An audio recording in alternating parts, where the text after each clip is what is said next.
और बच्चों आज हम लोग breathing and exchange of gases का आखिरी सेशन लेके आए हैं। तो बच्चों काफी ही कंसेप्चुअल सेशन रहने वाला है। हीमोग्लोबिन और ऑक्सीजन बहुत तेजी से जुड़े या वो डिसॉल्व बहुत तेजी से हो या धीरे हो। तो बच्चों ये स्पीड में डिफरेंस की ये प्रोसेस तेजी से हो रहा है कि धीरे हो रहा है, ये ग्राफ में कुछ इंपॉर्टेंट चीजें देखना।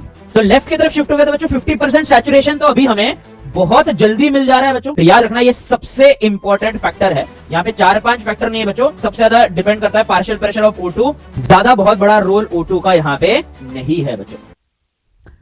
हेलो अगेन बच्चों and welcome to this amazing family and amazing habitat of नीटेक्स, जो कि केटर करता है हमारे 11th स्टैंडर्ड के स्टूडेंट्स के लिए।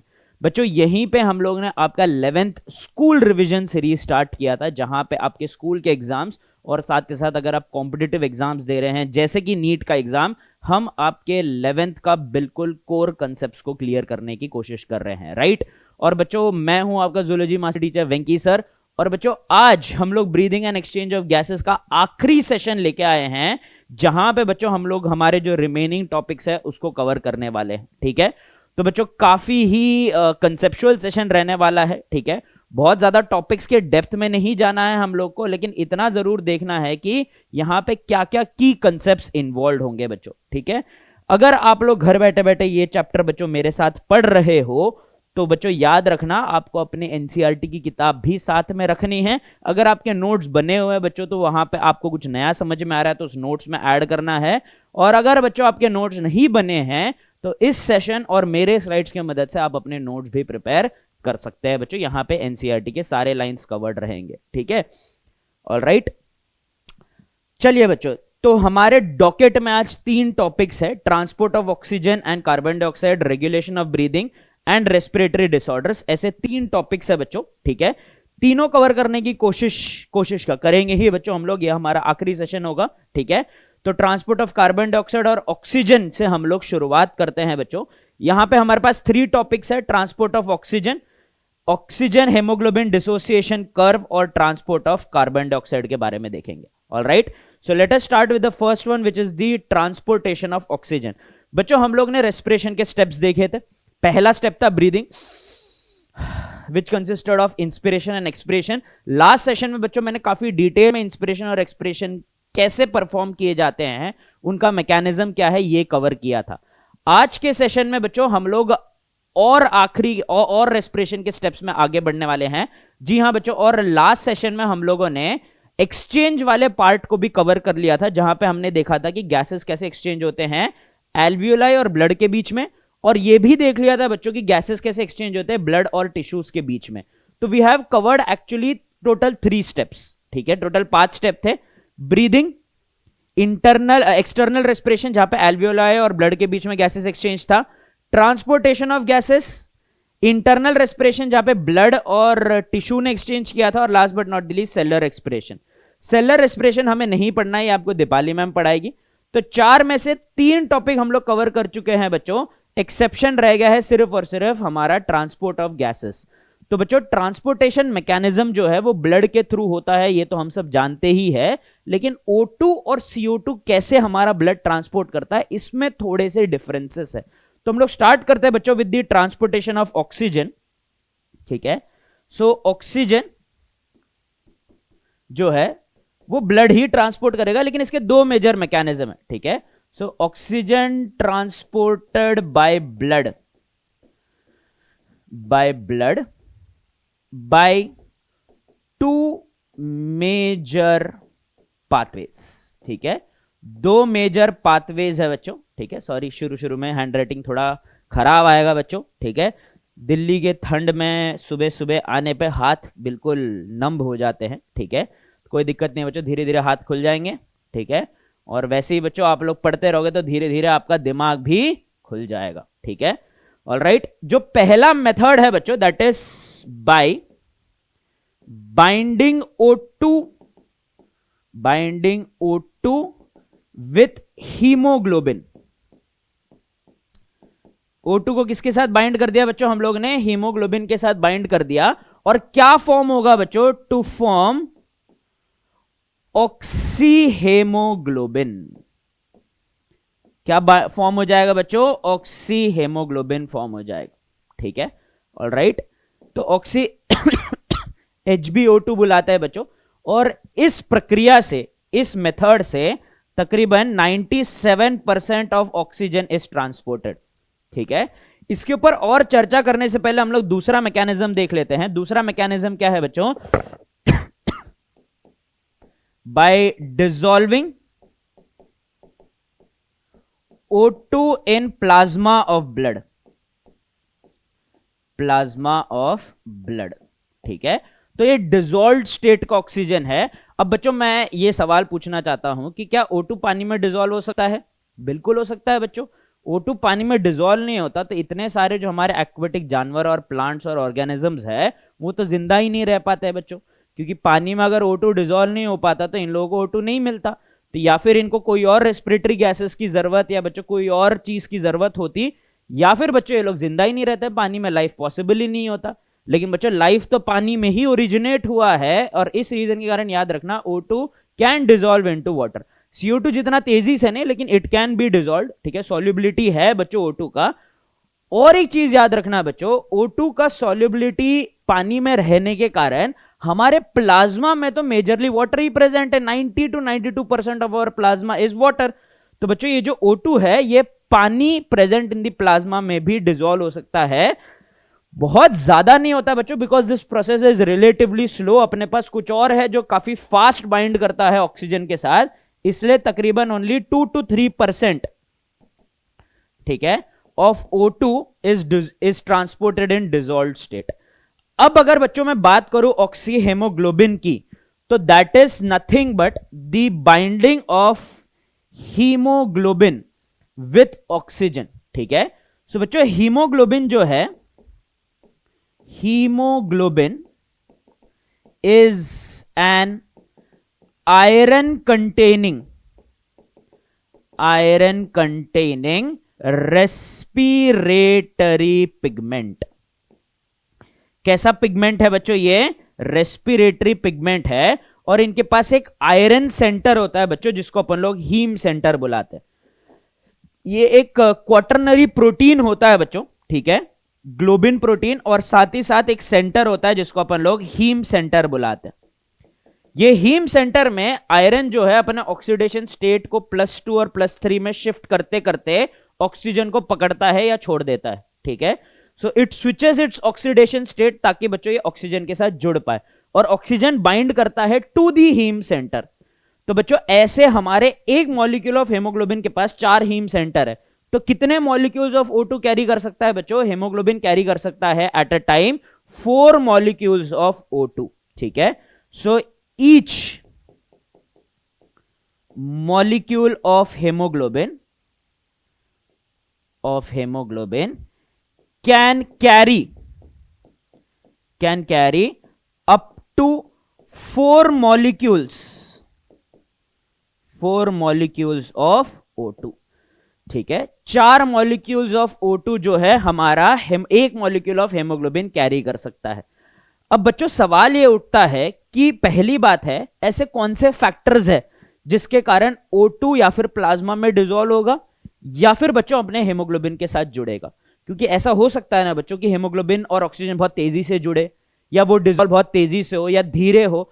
तो बच्चों ये स्पीड में डिफरेंस, कि ये प्रोसेस तेजी से हो रहा है कि धीरे हो रहा है, ये क्या चीजें गवर्न करेगी, ये समझने के लिए ही बच्चों हम लोग ने ये टॉपिक उठाया है। ठीक है, तो बच्चों दी स्पीड एट विच हेमोग्लोबिन और ऑक्सीजन जुड़ते हैं या ऑक्सीजन डिसॉल्व होता है, वो प्राइमरली डिपेंड करता है on the partial pressure of O2। ठीक है, so binding of O2 primarily depends upon partial pressure of O2। ठीक है, और बच्चों इन दोनों का रिश्ता कैसा है? इन दोनों का रिश्ता है डायरेक्टली प्रोपोर्शनल। कैसा रिश्ता है बच्चों? Directly proportional. ठीक है, डायरेक्टली प्रोपोर्शनल है, अर्थात जितना पार्शियल प्रेशर ऑफ O2 बढ़ेगा उतना ही binding of haemoglobin and O2 भी बढ़ने वाला है। ठीक है, इसके अलावा बच्चों let us take a look at other factors. Let's take a look at other factors जो कि इस रिश्ते में दरार डाल सकते हैं या इस रिश्ते को इफेक्ट कर सकते हैं। सबसे पहला है अदर फैक्टर में पार्शियल प्रेशर ऑफ CO2। ठीक है, क्या है बच्चों? पार्शियल प्रेशर ऑफ CO2 है, ये इनवर्सली प्रोपोर्शनल है बच्चों विथ बाइंडिंग। ठीक है, it is inversely proportional with binding, अर्थात पार्शियल प्रेशर ऑफ CO2 बढ़ेगा तो बाइंडिंग कम हो जाएगा बच्चों। ठीक है, तो पार्शियल प्रेशर ऑफ CO2 जैसे जैसे बढ़ता है O2 और हेमोग्लोबिन का बाइंडिंग क्या हो जाता है बच्चों? कम हो जाता है। दूसरा क्या हो जाएगा बच्चों? दूसरा हो जाएगा pH। pH के साथ बच्चों ये डायरेक्टली प्रोपोर्शनल है, एक्सक्यूज मी, डायरेक्टली प्रोपोर्शनल है, अर्थात pH कम होगा तो बाइंडिंग भी कम होगा, pH बढ़ेगा तो बाइंडिंग भी कम बढ़ेगा। ठीक है, अर्थात बच्चों pH कम होने का मतलब क्या है? 7 से नीचे चले जाना है, 7 से नीचे जाने पे एसिडिटी बढ़ जाता है, एसिडिटी में बाइंडिंग कम हो जाता है और बेसिसिटी में बाइंडिंग बढ़ जाता है। और last but not the least है बच्चों, pH के साथ साथ यहां पे एक रिलेटेड कंसेप्ट भी समझा देता हूं। pH depends upon concentration of H+। ठीक है, तो कॉन्सेंट्रेशन ऑफ H+ बढ़ेगा तो pH कम हो जाएगा। तो कॉन्सेंट्रेशन ऑफ H+ का रिश्ता कैसा है बच्चों? बाइंडिंग के साथ इनवर्सली प्रोपोर्शनैलिटी का है। ठीक है, तो जैसे जैसे H+ बढ़ेगा बच्चों, आप लोगों ने केमिस्ट्री में पढ़ा होगा, pH of a solution depends upon the number of H+ molecules, concentration of H+ molecule। concentration of H+ molecule बढ़ेगा तो pH कम हो जाएगा, pH कम हो जाएगा तो बाइंडिंग कम हो जाएगा, concentration of H+ कम हो जाएगा तो pH बढ़ जाएगा। अगर H+ और pH का रिश्ता इनवर्सली प्रोपोर्शनैलिटी का है और pH का रिश्ता बाइंडिंग के साथ डायरेक्ट प्रोपोर्शनैलिटी का है, तो फ्रॉम इक्वेशन 1 और 2 कॉन्सेंट्रेशन ऑफ H+ का रिश्ता बाइंडिंग के साथ कैसा है बच्चों? इनवर्सली प्रोपोर्शनल है। ठीक है, अर्थात कॉन्सेंट्रेशन ऑफ H+ बढ़ेगा तो बाइंडिंग कम हो जाएगा। Last but not the least बच्चों, टेम्परेचर। अब देखो H+ और pH क्यों इफेक्ट करते हैं अपने बाइंडिंग को? क्योंकि बच्चों आपको पता है प्रोटीन्स बहुत सेंसिटिव होते हैं pH से। pH कम होगा बच्चों तो हेमोग्लोबिन का जो स्ट्रक्चर है वो भी तो प्रोटीन से ही बना हुआ है, तो प्रोटीन का स्ट्रक्चर इफेक्ट होगा तो वो O2 के साथ जुड़ना नहीं चाहेगा, O2 के साथ जुड़ना नहीं चाहेगा तो बाइंडिंग कम हो जाएगा। सेम गोज फॉर टेम्परेचर बच्चों, टेम्परेचर अगर बढ़ेगा तो बाइंडिंग कम हो जाएगा, क्योंकि काइनेटिक एनर्जी बढ़ जाएगा बच्चों, काइनेटिक एनर्जी ऑफ O2 बढ़ जाएगा तो वो स्टेबल प्रोडक्ट नहीं बना पाएगा विथ हेमोग्लोबिन, वो रिएक्ट करना चाहेगा और वो हेमोग्लोबिन को छोड़ के भाग जाएगा। तो इसलिए बच्चों बाइंडिंग O2 का क्या हो जाएगा? इसके साथ कम हो जाएगा बच्चों। ऑलराइट, अब जो इतने सारे फैक्टर्स हम लोग देख रहे हैं ना बच्चों, देखो प्रिंसिपली किस पे डिपेंड कर रहा है? पार्शियल प्रेशर ऑफ O2, लेकिन ये सारे चीजें भी बच्चों बाइंडिंग ऑफ हेमोग्लोबिन और O2 को इफेक्ट कर रहे हैं। तो इन्हीं को स्टडी करने के लिए और बॉडी का कंडीशन समझने के लिए कि बॉडी O2 रिटेन कर पा रहा है कि नहीं कर पा रहा है, बॉडी को कोई तकलीफ हो रही है क्या जिसके कारण वो O2 उठा नहीं पा रहा और उसको ट्रांसपोर्ट नहीं कर पा रहा है, हम एक ग्राफ बनाते हैं और उसको स्टडी करते हैं बच्चों, जिसको हम लोग ऑक्सीजन डिसोसिएशन कर्व बुलाते हैं।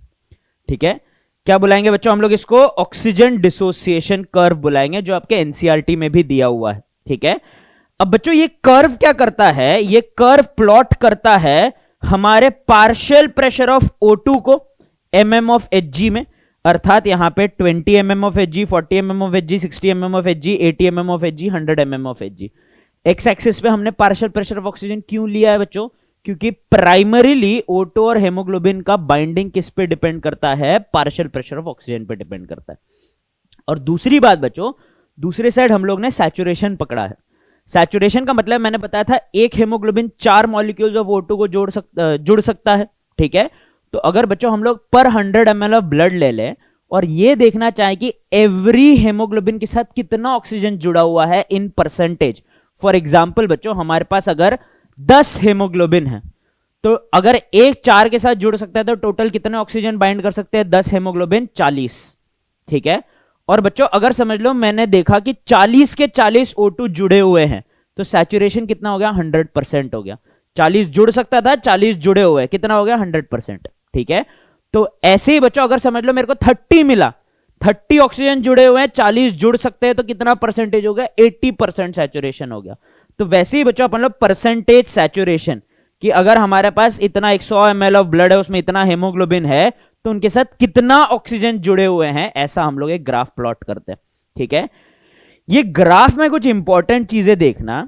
हम लोग ये देखते हैं बच्चों कि 50% सैचुरेशन कितने पार्शियल प्रेशर पे मिल रहा है। ये एक नॉर्मल ग्राफ है बच्चों, तो ये हो जाएगा 50% saturation, this is 50 here. 50% saturation हमें कितने पे मिल रहा है बच्चों, somewhere around 28 mm of Hg। So 28 mm of Hg पे जितना भी हमारे पास हेमोग्लोबिन है, उनके पास जितना भी कैपेसिटी है, वो कैपेसिटी का 50% यूटिलाइज हो गया। अर्थात अगर मैं एक हेमोग्लोबिन की बात करूं और अगर 4 ऑक्सीजन के साथ जुड़ सकता है, तो 2 जुड़े हुए हैं एट 28 mm ऑफ Hg। ठीक है, अब बच्चों देखो, टिश्यूज के पास या फिर एल्वियोलाई के पास हमारे पास 95 mm ऑफ Hg के आसपास का पार्शियल प्रेशर है, 104 mm ऑफ Hg के आसपास का पार्शियल प्रेशर है, तो उतने पे देखो 100% सैचुरेशन हो जाता है। और टिश्यू के पास 40 के आसपास है, 40 के आसपास कितना होता है, ऑलमोस्ट 75% सैचुरेशन होता है, मतलब एक ऑक्सीजन छोड़ के आ जाता है टिश्यूज के पास। ठीक है, तो ये बहुत इंपॉर्टेंट कंसेप्ट है बच्चों। ऑक्सी हेमोग्लोबिन कर्व जो है, oxy haemoglobin dissociation curve plots the saturation of hemoglobin with oxygen at different partial pressure of O2। ठीक है, अब बच्चों हम लोग ने जो दूसरे फैक्टर्स पढ़े थे, जैसे कि टेम्परेचर हो गया, कॉन्सेंट्रेशन ऑफ H+ हो गया, pH हो गया, पार्शियल प्रेशर ऑफ CO2 हो गया, ये सारे इस कर्व को डिस्टर्ब करते हैं बच्चों, या इन्फ्लुएंस करते हैं। फॉर एग्जाम्पल, मैंने क्या बोला बच्चों, अगर टिश्यूज के पास 40 mm ऑफ Hg का पार्शियल प्रेशर है, तो हमेशा टिश्यूज पे कितना परसेंटेज होगा बच्चों, 75% सैचुरेशन होगा। तो बच्चों एक बात बताओ, अगर 75% सैचुरेशन है, तो हर बार मेरा हेमोग्लोबिन कितना O2 छोड़ के आ रहा है टिश्यू के पास, सिर्फ एक। अगर 4 है 100%, तो अगर मैंने एक हटा दिया, 3 हो गया, तो कितना परसेंट सैचुरेशन हो गया, 75% सैचुरेशन के आसपास हो गया। तो बच्चों अगर मैं 75% सैचुरेशन की बात कर रहा हूं एट 40 mm ऑफ Hg का प्रेशर, समझ लो बच्चों मसल ज्यादा काम कर रहा है। मसल बोलेगा मेरे को एक नहीं 2 ऑक्सीजन चाहिए, लेकिन यहां पे रूल क्या बता रहा है कि 40 mm ऑफ Hg का पार्शियल प्रेशर है, तो मैं एक ही छोड़ के जाऊंगा। अब बच्चों इसको ही रिजॉल्व करने के लिए हम लोग क्या करते हैं बच्चों, दूसरे कंडीशंस को इन्फ्लुएंस करते हैं।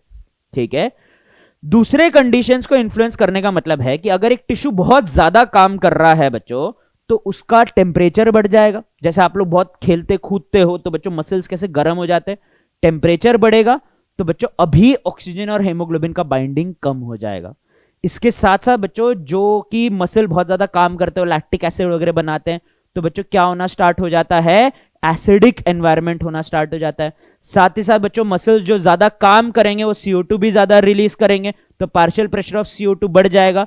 तो ये सारे कंडीशन को मद्देनजर रखते हुए क्या क्या कंडीशंस थे बच्चों, एट द टिश्यू लेवल,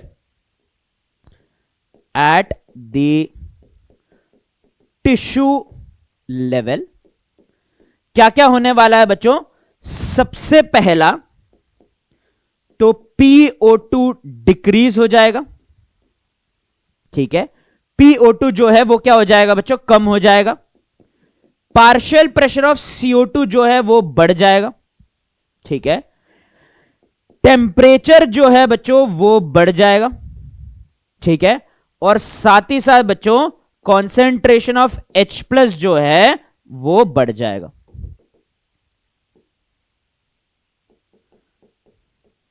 ठीक है, अब बच्चों देखो, ये इसका और बाइंडिंग के साथ रिश्ता डायरेक्टली प्रोपोर्शनल था PO2 का, ये कम हो गया तो बाइंडिंग कम हो गया। बाकी तीनों के साथ इनवर्स प्रोपोर्शनलिटी का रिश्ता था, ये तीनों बढ़े तो बाइंडिंग कम हो गया। और इन सारे रीजंस के कारण बच्चों हमारा जो ग्राफ है ना वो शिफ्ट कर जाता है टुवर्ड्स दी राइट। ठीक है, किसके तरफ शिफ्ट कर जाता है बच्चों, ये राइट की तरफ शिफ्ट कर जाता है। तो अब हमारा ग्राफ कुछ ऐसा दिखेगा। ठीक है, हमारा ग्राफ कुछ ऐसा दिखेगा। तो अब देखो बच्चों, हमें 50% सैचुरेशन कितने पे मिल रहा है? 50% सैचुरेशन अब हमें 40 mm ऑफ Hg पे मिल रहा है। देखो ग्राफ शिफ्ट हो गया बच्चों, तो 50% कहां पे मिला? यहां पे मिला। और कितने mm ऑफ Hg पे? 40 पे। तो बच्चों टिश्यू का कितना था? 40 mm ऑफ Hg था। पहले 40 mm ऑफ Hg पे कितना ये O2 छोड़ रहा था? 75% सैचुरेशन, मतलब एक O2 छोड़ के आ रहा था। लेकिन बच्चों अब ग्राफ क्योंकि राइट की तरफ शिफ्ट हो गया है, उसके कारण बच्चों ये अभी 50% सैचुरेशन पे है 40 mm ऑफ Hg पे। मतलब कितना ऑक्सीजन छोड़ के आ रहा है? 2 ऑक्सीजन छोड़ के आ रहा है। इसका मतलब है बच्चों, अब ग्राफ को जैसे जैसे राइट की तरफ शिफ्ट करते जाओगे, वैसे वैसे हेमोग्लोबिन ऑक्सीजन को छोड़ना स्टार्ट कर देगा। वो चाहेगा नहीं बच्चों, ये हमें बताता है कि हेमोग्लोबिन ऑक्सीजन के साथ कितना जुड़ना चाहता है। इसलिए अपन लोग इसको डिसोसिएशन कर्व बुलाते हैं। डिसोसिएशन का मतलब है ऑक्सीजन और O2 का अलग हो जाना। और राइट की तरफ जाने पे डिसोसिएशन बढ़ जाता है, हेमोग्लोबिन O2 को छोड़ देता है। और कहां छोड़ेगा बच्चों? ये टिश्यूज के पास छोड़ेगा। और इसी कंडीशन को हम लोग बुलाते हैं राइट शिफ्ट। क्या बुलाते हैं बच्चों? Right shift. ठीक है, सो राइट शिफ्ट के कारण क्या होता है बच्चों? These conditions increase dissociation of Hb and O2 at the tissue level। Tissue के पास अगर बच्चों हमें ज्यादा ऑक्सीजन छोड़ने की जरूरत पड़ी, तो हम ये सारे कंडीशंस क्रिएट करके हेमोग्लोबिन से O2 छीन लेंगे बच्चों, ताकि हम इसे किसको दे सके? ताकि हम लोग इसे अपने टिश्यूज को दे सके। ठीक है, अब बच्चों अगर ये टिश्यूज के पास ये सब चल रहा है, तो एल्वियोलाई के पास ऑक्सीजन उठाने की जरूरत पड़ेगी। तो एल्वियोलाई के पास जब ऑक्सीजन उठाने की जरूरत पड़ती है, तो तब हम लोग क्या करते हैं बच्चों?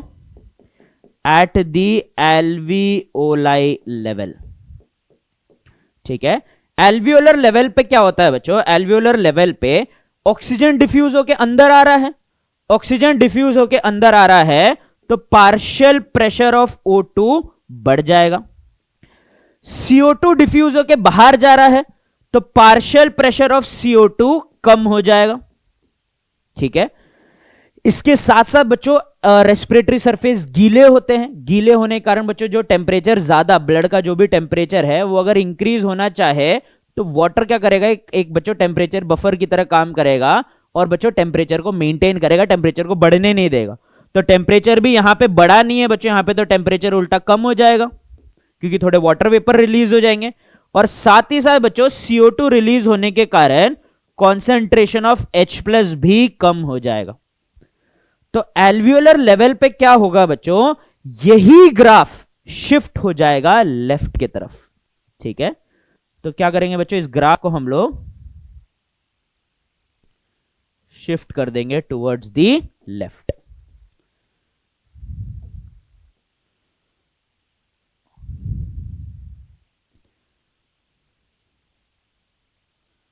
ऑल राइट, तो लेफ्ट की तरफ शिफ्ट हो गया। तो बच्चों 50% सैचुरेशन तो अभी हमें बहुत जल्दी मिल जा रहा है बच्चों। 50% सैचुरेशन हमें 15 mm ऑफ Hg के आसपास ही मिल जा रहा है। तो बच्चों अगर ग्राफ राइट की तरफ शिफ्ट होता है, तो उतने ही पार्शियल प्रेशर में हमें कम सैचुरेशन मिलता है। अगर ग्राफ लेफ्ट की तरफ शिफ्ट होता है, तो उतने ही पार्शियल प्रेशर में हमें ज्यादा सैचुरेशन मिलता है। तो लेफ्ट शिफ्ट में सैचुरेशन जल्दी आता है, हेमोग्लोबिन O2 जल्दी बाइंड करते हैं। राइट शिफ्ट में बच्चों ये लोग बाइंड नहीं करते, हेमोग्लोबिन O2 को छोड़ देता है। ठीक है, तो ये कौन से लेवल पे होगा बच्चों? एल्वियोलर लेवल पे हो जाएगा लेफ्ट शिफ्ट। ठीक है, लेफ्ट शिफ्ट क्या बताता है बच्चों? These conditions promote the binding of Hb and O2 at the alveolar level। ठीक है, ऑल राइट। तो बच्चों हमें राइट शिफ्ट ऑफ ग्राफ किसके तरफ देखने को मिलता है बच्चों? Right shift of graph tissues के तरफ, जो ज्यादा मेहनत कर रहे हैं वहां पे हम चाहते हैं कि हेमोग्लोबिन O2 को छोड़ दे। तो ये कंडीशंस आपको ध्यान में रखना है राइट शिफ्ट के लिए। और बच्चों एल्वियोलाई के पास आप चाहते हो कि ये लोग O2 को उठा ले, तो उठाने के लिए आपको लेफ्ट शिफ्ट करना पड़ेगा बच्चों, और लेफ्ट शिफ्ट के लिए ये सारे कंडीशंस आपको ध्यान में रखने पड़ेंगे। और बच्चों ये जो बीच में जो रेड लाइन बच्चों जा रहा है वो नॉर्मल फिजियोलॉजिकल कंडीशंस बताता है। जब ये सब बिल्कुल नॉर्मल रहे, ऊंच नीच ना रहे, जितना था निर्धारित लेवल उतने पे रहे, तो ग्राफ कुछ ऐसा दिखेगा, ये सेंटर वाला। तो बच्चों ये जो सेंटर वाला ग्राफ है, इसमें हम लोग क्या देख रहे हैं बच्चों? 40 mm ऑफ Hg के आसपास सिर्फ एक ऑक्सीजन छोड़ के आ रहे हैं, ठीक है। तो बच्चों हमारे 100 ml ऑफ ब्लड में कम से कम 20 ml ऑफ ऑक्सीजन होता है। उसमें से अगर मैं टिश्यू पे एक छोड़ के आऊं तो कितना परसेंटेज सैचुरेशन हो जाएगा? 20 का आप लोग निकाल लीजिए 15%, दैट इज 5 ml, ठीक है। तो बच्चों हम लोग नॉर्मल फिजियोलॉजिकल कंडीशन में every 100 ml of blood delivers 5 ml of oxygen to our tissues, ठीक है। तो ये भी लिख लेते हैं, इंपॉर्टेंट लाइन है। At normal physiological condition, physiological conditions, every 100 ml of blood, every 100 ml of blood delivers about 5 ml of O2। क्या डिलीवर करेगा बच्चों? अप्रोक्सीमेटली 5 ml ऑफ O2 क्या करने वाला है? डिलीवर करने वाला है। All right, so that is all about the oxygen haemoglobin dissociation curve, ठीक है। हम लोग ने राइट शिफ्ट देख लिया है, लेफ्ट शिफ्ट देख लिया है, और उनके कंडीशंस भी देख लिए हैं बच्चों, ठीक है। ये कंडीशंस ही आपको ध्यान से याद में रखना है बच्चों, ठीक है। ऑल राइट, चलिए आगे बढ़ते हैं बच्चों। ट्रांसपोर्टेशन ऑफ CO2 देख लेते हैं, ठीक है। Let us take a look at the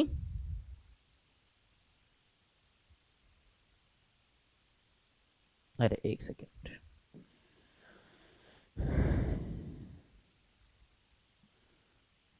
okay, transportation of CO2 देख लेते हैं, ठीक है। सॉरी, मैं ट्रांसपोर्टेशन ऑफ CO2 का ग्राफ एक स्लाइड लाना भूल गया हूं बच्चों, कोई बात नहीं, इसी का टाइटल चेंज करके हम लोग पढ़ लेते हैं।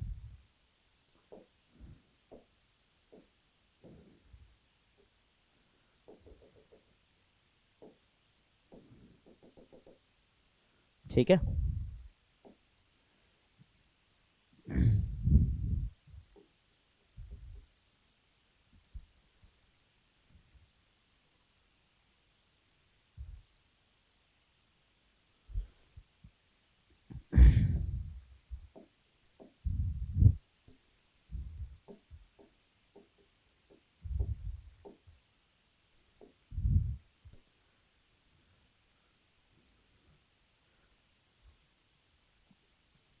ठीक है,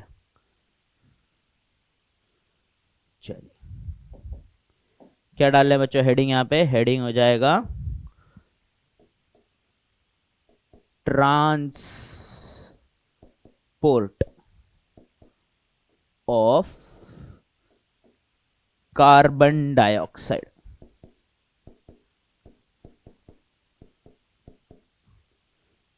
ठीक है। क्या हो जाएगा बच्चों? ट्रांसपोर्ट ऑफ कार्बन डाइऑक्साइड, ठीक है। सो ट्रांसपोर्ट ऑफ कार्बन डाइऑक्साइड देख लेते हैं बच्चों हम लोग, ठीक है। इस स्लाइड का डुप्लीकेट करके भी रख लेता हूं, ठीक है। सो ट्रांसपोर्ट ऑफ कार्बन डाइऑक्साइड बच्चों, जैसे कि हम लोग ने देखा कि O2 कैसे ट्रांसपोर्ट होता है हमारे ब्लड में, वैसे ही हमें देखना है कि CO2 कैसे ट्रांसपोर्ट होता है हमारे ब्लड में, ठीक है। और CO2 के ट्रांसपोर्टेशन की कहानी समझने के लिए, ठीक है, सो ट्रांसपोर्ट ऑफ CO2 विया ब्लड 3 मेजर मैकेनिज्म से हो सकते हैं बच्चों, ठीक है। There are 3 major mechanisms, okay. सबसे पहले मैकेनिज्म के बारे में स्टडी करते हैं बच्चों, ठीक है। And the first mechanism is the, जो कि बच्चों हमारे हेमोग्लोबिन के साथ बच्चों CO2 भी बाइंड कर सकता है, ठीक है। So CO2 binds with haemoglobin to be transported as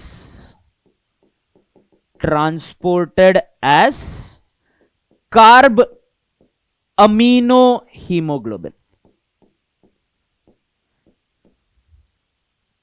कैसे ट्रांसपोर्ट होता है बच्चों? कार्ब अमीनो हेमोग्लोबिन की तरह ट्रांसपोर्ट होता है। ठीक है, याद रखना बच्चों, यहां पे कार्बोक्सी हेमोग्लोबिन नहीं बोलोगे आप लोग, क्योंकि कार्बोक्सी हेमोग्लोबिन बोलने पे आपने उसको कार्बन मोनोऑक्साइड के साथ बाइंड कर दिया है। यहां पे कार्ब अमीनो हेमोग्लोबिन क्यों बोल रहे हैं? क्योंकि बच्चों ये amino group of the protein के साथ बाइंड करता है, इसीलिए बच्चों हम लोग इसको कार्ब अमीनो हेमोग्लोबिन बुलाते हैं। ठीक है, सो क्या हो जाएगा बच्चों, यहां पे carbon dioxide binds with the amino group of haemoglobin, CO2 binds with amino group of the globin protein. Globin protein होता है ना बच्चों, उसके अमीनो के साथ बाइंड करता है इन हेमोग्लोबिन। ठीक है, दूसरा तरीका है बच्चों, और हां, इसमें से कितना ट्रांसपोर्ट होता है? काफी सिग्निफिकेंट अमाउंट होता है बच्चों, 20 से 25% ऑक्सीजन जो कार्बन डाइऑक्साइड जो है वो कार्ब अमीनो हेमोग्लोबिन के तौर पे ट्रांसपोर्ट होता है। उसके बाद लास्ट जो हो जाएगा बच्चों, सेकेंड तरीका है बच्चों इसको ट्रांसपोर्ट करने का, CO2 transported as bicarbonate ion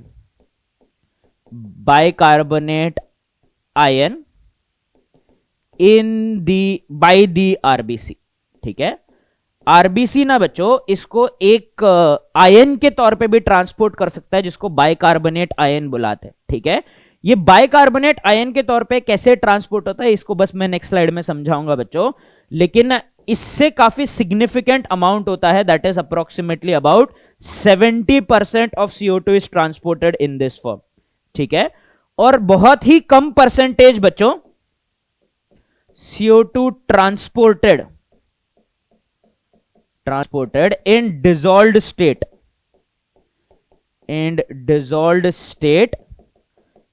in the plasma। ठीक है, प्लाज्मा में डिसॉल्व्ड स्टेट में भी ट्रांसपोर्ट होता है। ये तकरीबन कितना होता है बच्चों? ये तकरीबन होता है 7%। ठीक है, अब जैसे कि बच्चों हम लोग ने देखा था कि क्या ऐसे फैक्टर्स है जो O2 के ट्रांसपोर्टेशन को अफेक्ट करता है, वैसे ही हम लोग देखेंगे ऐसे क्या फैक्टर्स है जो CO2 के ट्रांसपोर्टेशन को अफेक्ट करेंगे। ठीक है, सो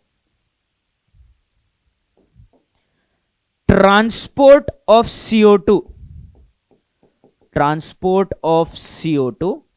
mainly depends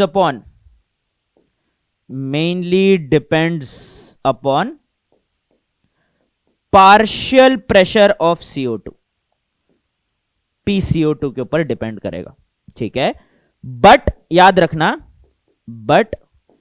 PO2 also plays a major role,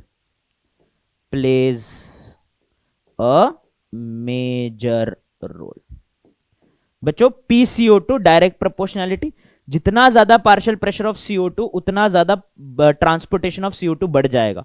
इसका मतलब है बाइंडिंग ऑफ हेमोग्लोबिन बढ़ जाएगा, ये बाइकार्बोनेट आयंस बनने बढ़ जाएंगे, ये डिसोल्यूशन का जो रेट है वो बढ़ जाएगा, और अगर O2 का पार्शियल प्रेशर बढ़ गया तो ये सारी चीजें कम हो जाएंगे बच्चों।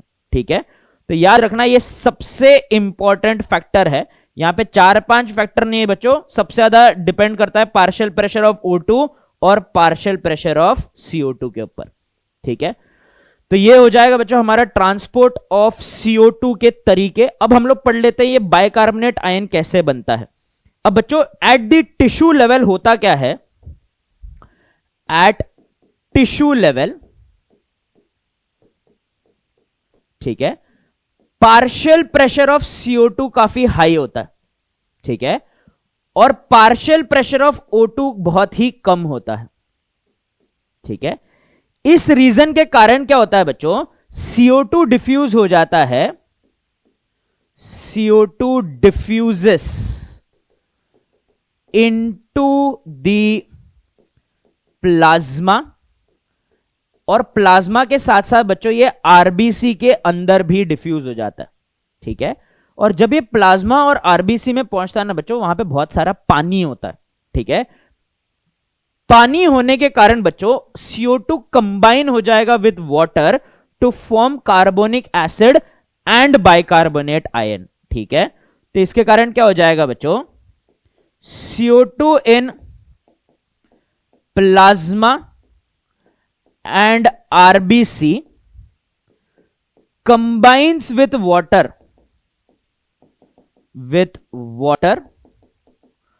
to form carbonic acid and further bicarbonate,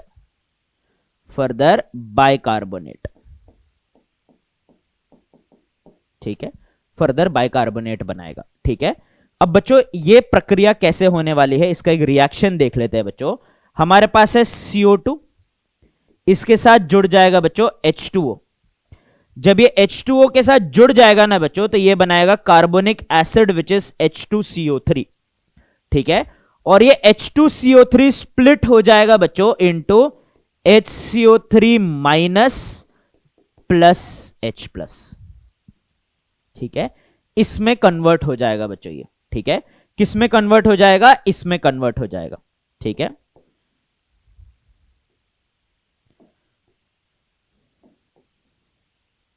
all right, this will be converted into this.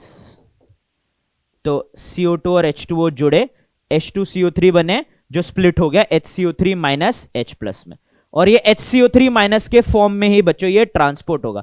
लेकिन एक चीज याद रखना बच्चों, ये जो रिएक्शन है ये दोनों में होता है, आरबीसी में भी होता है और प्लाज्मा में भी होता है। लेकिन बच्चों हमने क्या देखा कि आरबीसी 70% बाइकार्बोनेट बनाता है। इसका एक रीजन है बच्चों, क्योंकि आरबीसी में ये जो रिएक्शन है ये कैटालाइज्ड होता है, ठीक है। So this occurs in the RBC which contains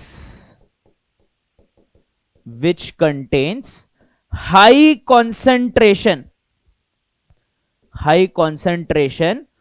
of the enzyme carbonic anhydrase, ठीक है। Very low concentration of the same, बच्चों ये कार्बोनिक अनहाइड्रेस प्लाज्मा में भी होता है लेकिन बहुत ही लो कॉन्सेंट्रेशन में होता है, ठीक है।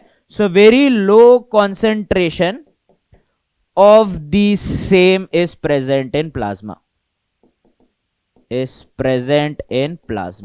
जिस रीजन के कारण बच्चों 70% के आसपास आरबीसी में बाइकार्बोनेट बनते हैं, सिर्फ 7% के आसपास कहां पे बनते हैं बच्चों, प्लाज्मा में बनते हैं। और याद रखना बच्चों, अगर मैं ये रिएक्शन अनकैटलाइज चलाऊं और इसमें बस मैं कार्बोनिक अनहाइड्रेस ऐड कर दूं तो 10 मिलियन टाइम से रेट ऑफ रिएक्शन बढ़ जाता है। कार्बोनिक अनहाइड्रेस इतना बढ़िया एंजाइम है, ठीक है। जिस रीजन के कारण ज्यादा कार्बोनिक अनहाइड्रेस आरबीसी के पास है, इसलिए यहां पे 70% के आसपास बाइकार्बोनेट बन रहे हैं। यहां पे बहुत कम है बच्चों प्लाज्मा में, इसलिए ओनली 7% के आसपास ही यहां पे बाइकार्बोनेट बन पा रहे। बच्चों याद रखना, प्लाज्मा और आरबीसी दोनों ही बाइकार्बोनेट बना रहे हैं, ठीक है। लेकिन बच्चों दोनों में डिफरेंस परसेंटेज में इसीलिए है क्योंकि आरबीसी में कार्बोनिक अनहाइड्रेस बहुत ज्यादा है और प्लाज्मा में बहुत कम है। ये की डिफरेंस हो गया है बच्चों यहां पे, ठीक है। अब मैं अगर बात करूं एट एल्वियोलर लेवल की, एट एल्वियोलर लेवल, ठीक है, यहीं पे लिख देते हैं, एट एल्वियोलर लेवल PCO2 कम हो जाएगा बच्चों, क्योंकि CO2 बाहर डिफ्यूज हो जाएगा और O2 अंदर डिफ्यूज हो रहा है, इसलिए PO2 बढ़ जाएगा, ठीक है। So therefore the same reaction occurs in opposite direction. ये सेम टू सेम रिएक्शन क्या होगा बच्चों, ऑपोजिट डायरेक्शन में होगा। अर्थात ये सेम टू सेम रिएक्शन क्या होगा, एल्वियोलाई में HCO3 और H प्लस जुड़ के H2CO3 बन जाएंगे और H2CO3 दोबारा CO2 बन जाएगा और वाटर के साथ, and this CO2 diffuses out into the alveoli. CO2 diffuses out into the alveoli, और alveoli से वो एक बार बाहर चले गया बच्चों, तो we will breathe out CO2। ठीक है, तो ये था बच्चों mechanism of transport of our, क्या बोलते हैं, ट्रांसपोर्ट ऑफ CO2। ठीक है, which is catalysed by a very very very important enzyme जिसका नाम था बच्चों कार्बोनिक अनहाइड्रेस, वेरी इंपॉर्टेंट, जिसका कॉन्सेंट्रेशन आरबीसी में बहुत ज्यादा है लेकिन प्लाज्मा में बहुत कम है। ठीक है, और रही बात बच्चों कार्बमिनो हेमोग्लोबिन की, वो तो डायरेक्टली O2 और CO2 के पार्शियल प्रेशर के ऊपर डिपेंड करता है। अगर बच्चों पार्शियल प्रेशर ऑफ CO2 बढ़ा और पार्शियल प्रेशर ऑफ O2 कम हो गया तो हेमोग्लोबिन O2 को छोड़ देगा और CO2 को पकड़ लेगा, तो कार्बोक्सी ऑक्सी हेमोग्लोबिन कन्वर्ट हो जाएगा कार्बमिनो हेमोग्लोबिन में। और एल्वियोलाई के पास जहां पे पार्शियल प्रेशर ऑफ O2 बढ़ेगा और पार्शियल प्रेशर ऑफ CO2 कम हो जाएगा, उल्टा हो जाएगा, कार्बमिनो हेमोग्लोबिन CO2 को छोड़ देगा, O2 को पकड़ लेगा और ऑक्सी हेमोग्लोबिन बन जाएगा। ठीक है, so that is all about the transportation of gases, जिसमें हम लोग ने ट्रांसपोर्टेशन ऑफ CO2 और साथ ही साथ ट्रांसपोर्टेशन ऑफ O2 देख लिया है बच्चों। चलिए अगले टॉपिक की ओर बढ़ते हैं बच्चों। ठीक है, इसी के साथ हमारे टॉपिक होता है समाप्त। अब बच्चों सेकेंड टॉपिक बहुत ही छोटा और बहुत आसान सा है बच्चों, और बहुत लॉजिकल है। ठीक है, देखिए बच्चों, अगर हम लोग अलग अलग सिचुएशन में अलग अलग तरीके से ब्रीथ करते हैं, रेस्पायर करते हैं, कभी हमारे सेल्स तेजी से O2 को इस्तेमाल करते हैं जिस कारण हमारा ब्रीदिंग रेट भी बढ़ जाता है, कभी कभार हम लोग बच्चों जब रेस्ट वेस्ट कर रहे हैं तो अपने सेल्स धीरे धीरे O2 को यूटिलाइज करते हैं, तो CO2 भी धीरे बनता है जिस कारण हम लोग ब्रीद भी बहुत धीरे करते हैं। तो बच्चों हमारे बॉडी को कैसे पता लगता है कि कब रेस्पिरेशन का रेट बढ़ाना है, कब ब्रीदिंग का रेट बढ़ाना है, कब कम करना, और ये सारी चीजें कंट्रोल कैसे होते हैं, इसको समझने को ही हम लोग रेगुलेशन ऑफ रेस्पिरेशन बुलाते हैं।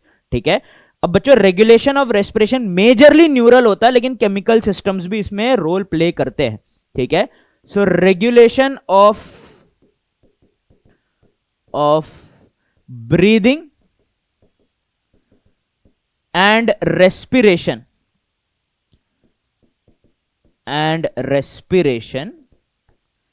is mainly done by neural mechanisms।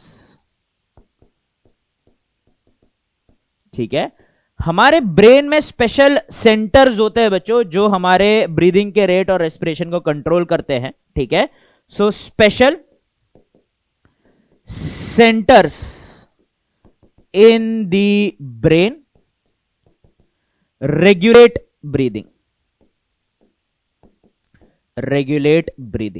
बच्चों ऐसे मैं दो सेंटर का जिक्र करना चाहूंगा। ठीक है, जो सबसे पहला सेंटर है बच्चों वो हमारे ब्रेन के मेड्यूला में प्रेजेंट है जिसको रेस्पिरेटरी रिदम सेंटर बुलाते हैं।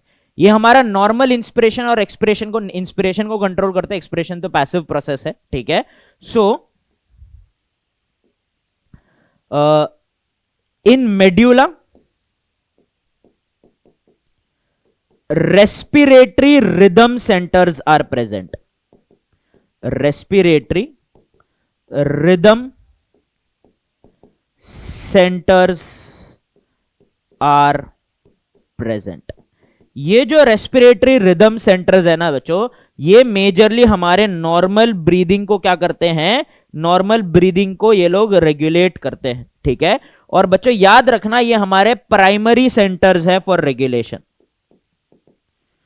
प्राइमरी सेंटर्स फॉर रेगुलेशन, यहां से बच्चों सबसे ज्यादा रेगुलेशन होता है। ठीक है, ऑल राइट, और साथ ही साथ बच्चों दूसरा भी हमारे पास और एक सेंटर है पॉन्स में। इन पॉन्स और एक सेंटर प्रेजेंट है, another respiratory centre called pneumotaxic centre present. Called pneumotaxic centre is present. अब बच्चों ये क्या करता है, ये इनहिबिटरी स्टिमुलस भेज सकता है। कैसा स्टिमुलस भेज सकता है बच्चों, इनहिबिटरी स्टिमुलस भेज सकता है जिसके कारण हम लोग इंस्पिरेशन के रेट को कम कर सकते। ये क्या करता है, रिदम सेंटर के इंस्पिरेशन वाले चीज को ही इनहिबिट कर देता है। ये भी रेगुलेट कर सकता है बच्चों रेस्पिरेशन को, कैसे, बाय इनहिबिटिंग और इंक्रीज कर देता है द ड्यूरेशन ऑफ रेस्पिरेशन को, इंस्पिरेशन के ड्यूरेशन को बढ़ा देता है बच्चों। और इंस्पिरेशन के ड्यूरेशन को बढ़ाने के कारण, सॉरी, इंस्पिरेशन के ड्यूरेशन को कम कर देता है, बढ़ाता नहीं है, सॉरी, इंस्पिरेशन के ड्यूरेशन को कम कर देता है, इसलिए रेस्पिरेटरी रेट चेंज हो जाता है। जैसे हम लोग भाग रहे वगैरह हैं बच्चों, तो अपन लोग जब भागते हैं, खेलते कूदते हैं, तो अपन बहुत छोटे छोटे इंस्पायर करते हैं बच्चों, तो इंस्पिरेशन के रेट को कम कर देता है, जिसलिए रेस्पिरेटरी रेट या ब्रीदिंग का रेट बढ़ जाता है बच्चों। ठीक है, so it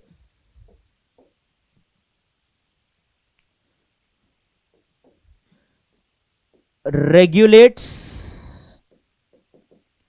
breathing by decreasing duration of inspiration। और अगर इंस्पिरेशन का ड्यूरेशन कम हो गया तो हमारा रेस्पिरेशन रेट, ब्रीदिंग रेट बढ़ जाएगा।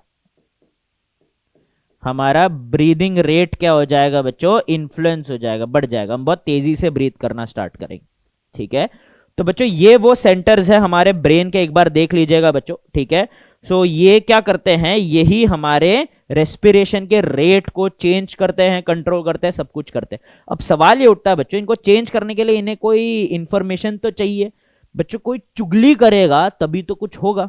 अगर टीचर ने एकदम से आके बच्चों क्लास को अगर डांटना चालू किया, लेकिन टीचर ने देखा ही नहीं बदमाशी होते वक्त, तो आपको समझ में आ जाएगा किसी ने चुगली किया है। वैसे ही बच्चों ये लोग चेंजेस कब लाएंगे, जब कोई इन्हें चुगली करेगा कि भाई बॉडी में CO2 ज्यादा है, O2 कम है, एक्सेट्रा, तब जाके बच्चों ये चेंजेस लाएंगे। तो इनको स्टिमुलस देने के लिए हमें रिसेप्टर्स की जरूरत होती है।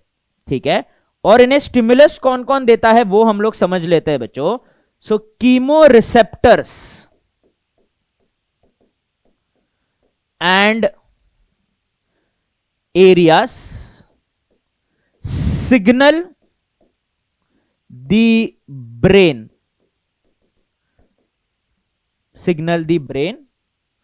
to regulate breathing, to regulate respiration। Information देते हैं, खबरी होते हैं बच्चों ये लोग। ठीक है, ऐसे हमारे पास दो इंपॉर्टेंट खबरी है बच्चों। पहला खबरी हमारे मेड्यूला के पास ही है, रिदम सेंटर के पास। ब्रेन बच्चों बहुत सेंसिटिव होता है CO2 लेवल्स के साथ, तो क्योंकि एसिडिटी हो जाता है बच्चों, तो एसिडिटी होगा तो बच्चों ब्रेन का फंक्शनिंग इफेक्ट हो जाएगा। तो एक कीमो सेंसिटिव एरिया हमने मेड्यूला के बाजू में रख दिया कि भाई तू यहां से रेगुलेट कर ले रेस्पिरेशन को। ठीक है, so uh chemosensitive area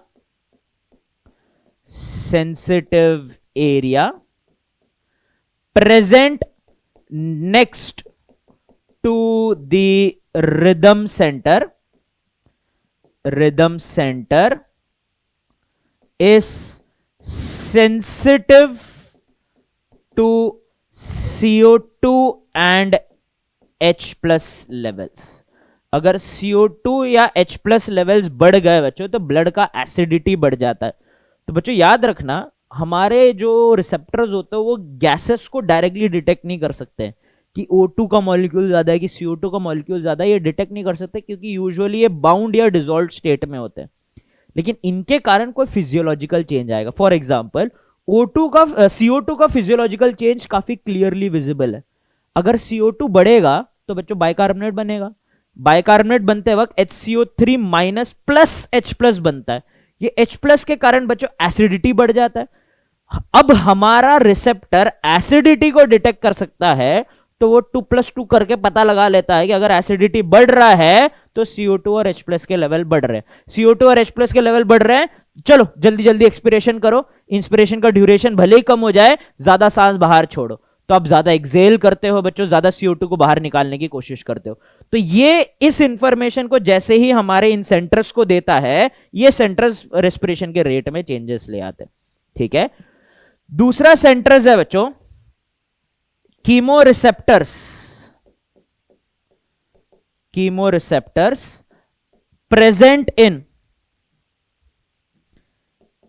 present in carotid artery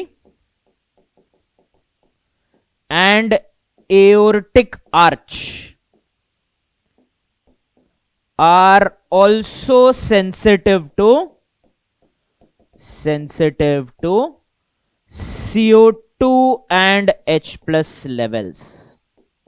ठीक है, अब बच्चों ब्रेन में अगर CO2 बढ़ गया तो ये चुगली कर देगा, लेकिन बॉडी में अगर बच्चों क्या हो जाएगा, बॉडी में अगर CO2 का लेवल बढ़ गया तो भी बच्चों हमें रिदम सेंटर को चुगली करना होगा, यार बॉडी में भी तो बहुत ज्यादा CO2 बढ़ रहा है।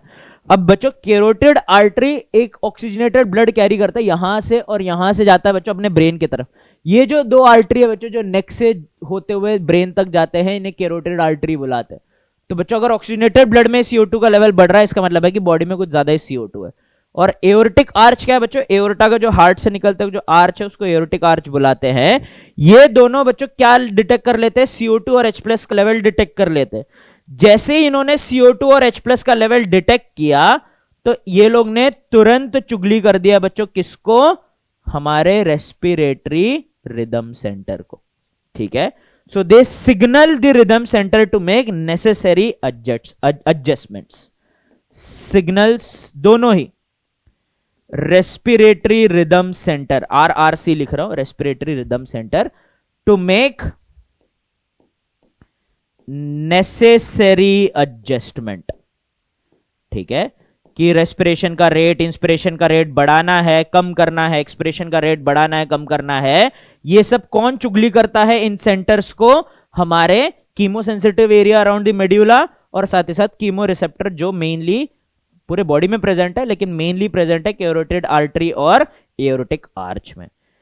एक चीज नोटिस करना बच्चों, O2 के कोई रिसेप्टर है ही नहीं, क्योंकि बच्चों O2 बाइंडिंग का कोई ज्यादा फिजियोलॉजिकल चेंज हमारे ब्लड में हमें मिलता नहीं है। इस रीजन के कारण बच्चों O2 का रोल जो है हमारे रेस्पिरेशन के रेट को इन्फ्लुएंस करने में वो बहुत ही कम है। ठीक है, so role of O2, role of O2 in regulating respiration is quite insignificant। ठीक है, ज्यादा बहुत बड़ा रोल O2 का यहां पे नहीं है बच्चों।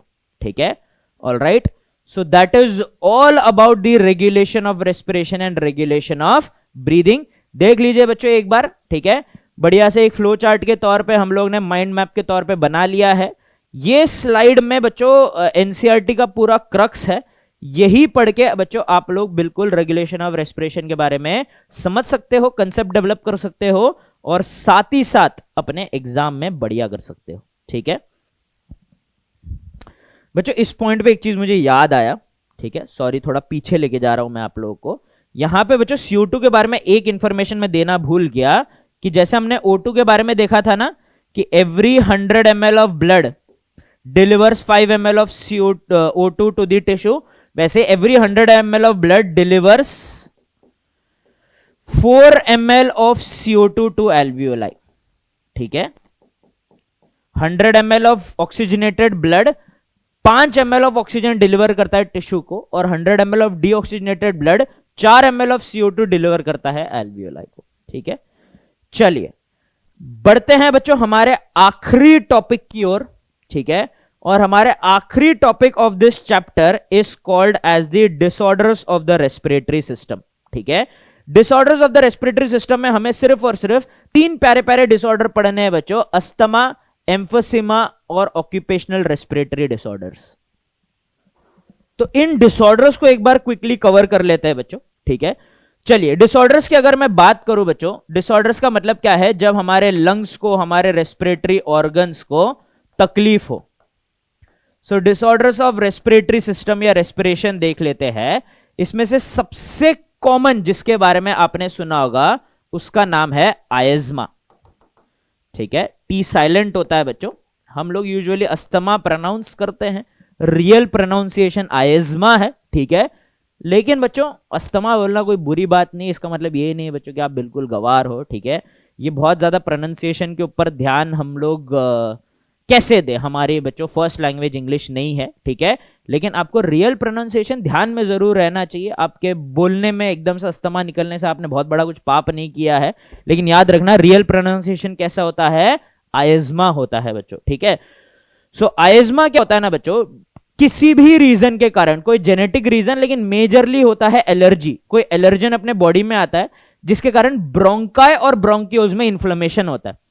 इन्फ्लेमेशन होने के कारण बच्चों ये जो नलियां है ये छोटी छोटी होती जाती है, छोटी होने के कारण बच्चों सांस ना ही ठीक से अंदर जा पाता है ना ही ठीक से बाहर आता है, और बच्चों जैसे जैसे नली छोटा होते जाता है ना, एक विस्लिंग साउंड आता है, जैसे पतले से स्ट्रॉ से एयर मूव करेगा तो जैसे विस्लिंग साउंड आएगा ना बच्चों, वैसे ही सांस लेने में विस्लिंग साउंड आता है, डिफिकल्टी इन ब्रीदिंग होता है, और ये विस्लिंग कैरेक्टरिस्टिक साउंड को वीजिंग बुलाते हैं।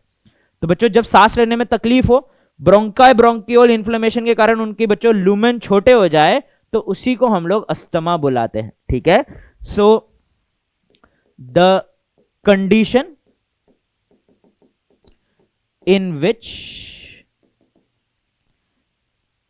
inflammation occurs in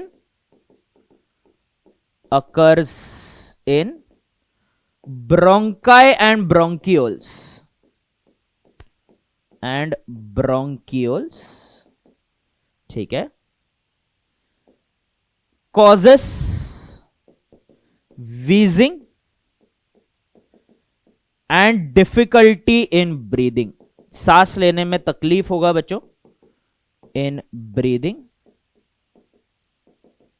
ये बच्चों मोस्टली जैसे कि मैंने बोला बहुत सारे रीजंस है, बहुत सारे कंपोनेंट्स है, लेकिन mostly triggered by allergens.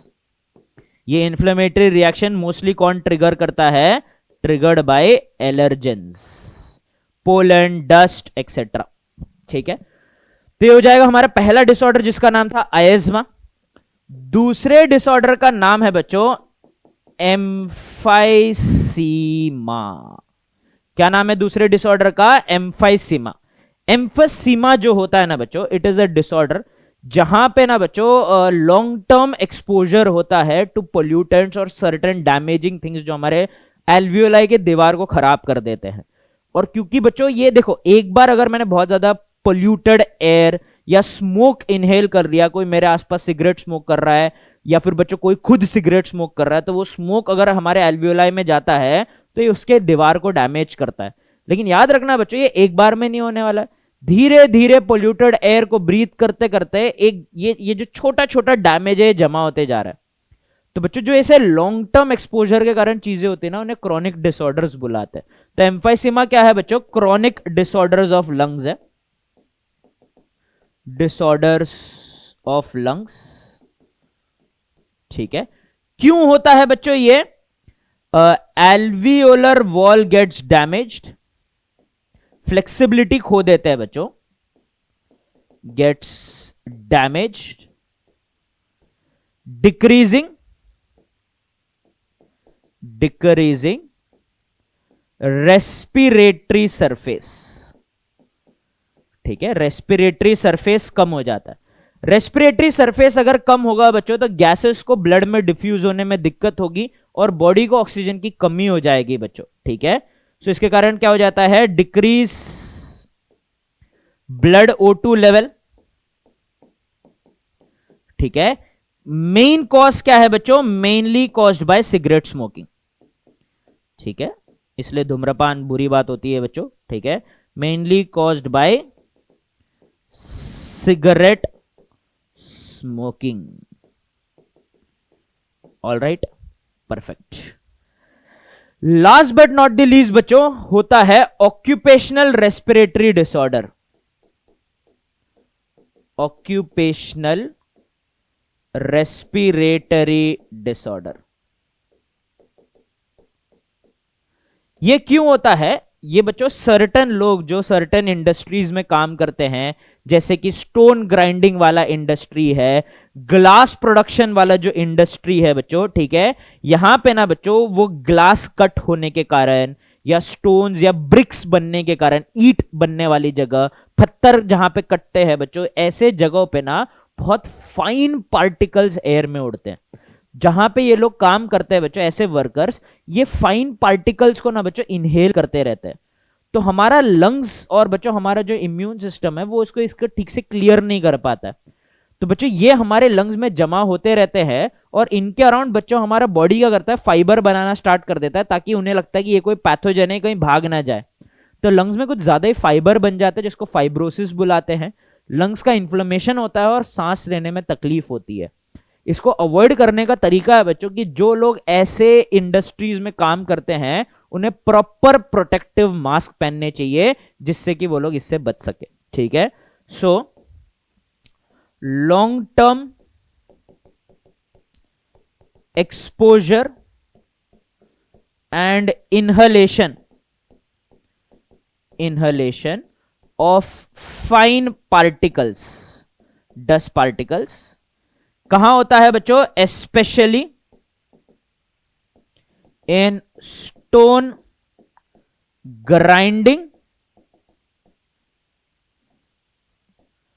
Grinding and breaking industries.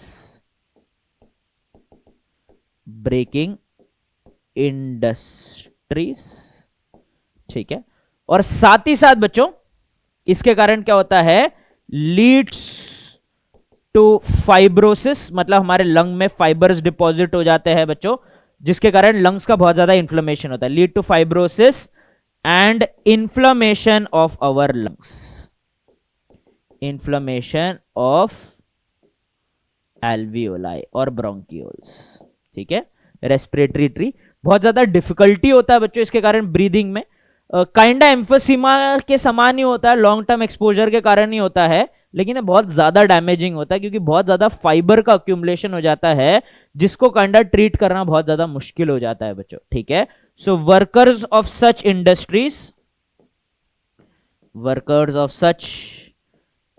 Industries should wear protective masks। ऐसे इंडस्ट्रीज के वर्कर्स को क्या पहनना चाहिए बच्चों, प्रोटेक्टिव मास्क पहनने चाहिए। ठीक है, खुद को बचाने के लिए और ये सीरियस लंग डैमेज से बचने के लिए। ठीक है, सो दैट्स अबाउट इट बच्चों, that's it for the lung के डिसऑर्डर्स। और लंग के डिसऑर्डर्स के साथ साथ बच्चों हमारा ये जो टॉपिक है ये खत्म होता है। टॉपिक के साथ साथ ये चैप्टर और ये क्लास भी बच्चों खत्म होता है। तो बच्चों हम लोगों ने अपने रेस्पिरेटरी सिस्टम के बारे में 3 सेशन में पूरा कंसेप्ट से लेके एनसीईआरटी के लाइन से लेके सब कुछ समझ लिया है। आपको बस मैं बच्चों 3 काम देता हूं। एक, एनसीईआरटी रीड करें, ये नोट्स के साथ, ये सेशन के साथ उसको कंपेयर करें। आपको जो जो पॉइंट समझ में नहीं आ रहे हैं वो इस सेशन से आपको उनके बारे में क्लैरिटी मिलेगा। दूसरी बात है बच्चों, आपको सॉल्व करना है एनसीईआरटी के बैक एक्सरसाइज और एग्जाम्पलर के क्वेश्चन। एक बार ये हो जाए बच्चों, आप लोग नीट लेवल के सवाल भी सॉल्व करोगे तो आप कर पाओगे, ये मेरी गारंटी है। तीसरा और सबसे आखिरी, कुछ समझ में न आए, कोई डाउट रह जाए तो please let me know in the comment section below. ठीक है, तो बच्चों that is it for today. ठीक है, और नेक्स्ट सेशन में मैं लाऊंगा बच्चों हमारा अगला chapter of this series which is body fluids and circulation. ठीक है, and till then this is Venky sir signing of.